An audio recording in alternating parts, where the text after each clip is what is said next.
కొద్ది నిమిషాల్లో. ఇందాక నాకు పూజా హెగ్డే గారు రాలేదని చెప్పారండి. మిమ్మల్ని అలా చూసి సడన్గా ఏంటి పూజా హెగ్డే వచ్చిందా అనుకున్నాను. సో ఓకే, ఇక్కడ చాలామంది సూర్య గారి ఫ్యాన్స్ ఉన్నారు. అక్కడ కొన్ని ఒక 2,000-3,000 మంది ఉంటారు. ఇక్కడ నేను కూడా ఆ 2,000 మందిలో నేను ఒక్కడినే. సార్, మా హౌ షుడ్ ఐ స్టార్ట్? నా మొత్తం కాలేజ్ లైఫ్ మొత్తం ఒక పాఠం మీ సినిమా సార్. ఎందుకంటే గజనీ వచ్చినప్పుడు I think I was just engineering అప్పుడే ఫినిష్ చేస్తున్న టైం అది. గజనీ అన్న సినిమా అక్కడ క్రాస్ రోడ్స్లో సప్తగిరి థియేటర్లో అలా రిలీజ్ అయిన, శ్రీమయూరి థియేటర్లో రిలీజ్ అయింది. అక్కడికి వెళ్ళి చూసినప్పుడు అరే ఏంటి ఒక సినిమా ఇలా కూడా ఉంటుందా, ఒక యాక్టర్ ఇంత కష్టపడతారా అని చెప్పేసి మాకు ఆ రోజు అంటే ఇండస్ట్రీలోకి రావాలనుకుంటున్న టైంలో చూసిన సినిమా sir. So it's always special to me, special to lot of people. ఇందాక విజయ్ గారు కూడా చెప్పినట్టు correct, that was the peak moment. చేస్తే ఇలాంటివి చేయాలని ఒక చిన్న కోరిక. And cut to Surya son of Krishnan sir. Sir అది ఒక సినిమా కాదు సార్, చూడండి, అది ఒక బుక్, ఒక టెక్స్ట్ బుక్. ఎందుకంటే లవ్లో ఎలా పడాలో నేర్పింది. ఒక లవ్ పోతే దాని నుంచి బయటికి ఎలా రావాలో కూడా నేర్పింది. డిసిప్లిన్ నేర్పింది.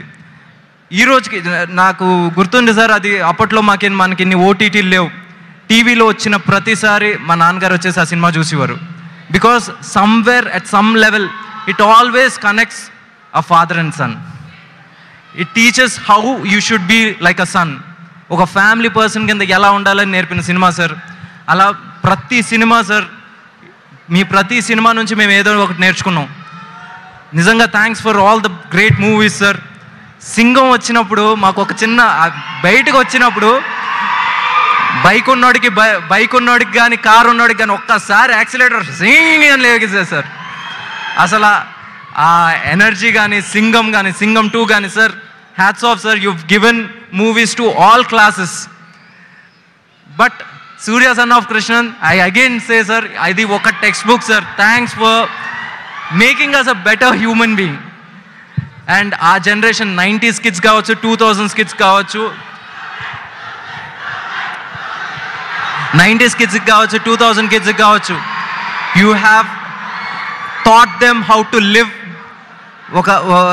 మనిషిగా ఎలా ఉండాలో నేర్పిన సినిమాలు చేశారు sir. Thanks a lot for that. And now Retro ఒక 2 ముక్కలు కార్తిక్ సుబ్బరాజ్ గారి గురించి చెప్పాలంటే, he's, I don't know if I have to compare, but as a fan I'm telling sir, he's the Guy Ritchie of east.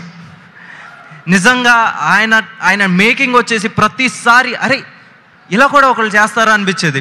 అలాగే ఇప్పుడు trailer cut కూడా never seen on Indian cinema sir. ఈ రోజు వరకు ఇలాంటి ఒక ట్రైలర్ కట్, ఇంత wacky trailer cut నేను ఎప్పుడు చూడలేదు. ఇంతే ఎక్సైటింగ్గా సినిమా కూడా ఉంటుందని నేను నమ్ముతున్నాను సార్. అండ్ ఇందాక అన్నట్టు నిజంగా మీ ఇద్దరు పక్కన వచ్చి చూస్తుంటే నిజంగా ఇద్దరు బ్రదర్స్లా ఉన్నారు. ఒకవేళ if at all multi starrer has to happen, I think this is the right time, right combination I felt. So on this note, and Karthik sir, again me kuda really hearty welcome to this industry, and very all the best. And again Santosh Narayan garu kuda his music మనం దసరాలో పాటలు విన్నాం, మళ్ళీ ఈ సినిమాలో పాటలు వింటున్నాం. ఈ సినిమాకి పాటలు కూడా నిజంగా అంతే అవుతుందని నేను నమ్ముతున్నాను. అండ్ రాజశేఖర్ సార్ ఇక్కడ లేరు, he's busy handling the post production, and I really have to thank him at many levels. And నిజంగా we all miss you here sir. And Retro వచ్చేసి May 1st రిలీజ్ అయిన తర్వాత పెద్ద బ్లాక్ బస్టర్ అవ్వాలని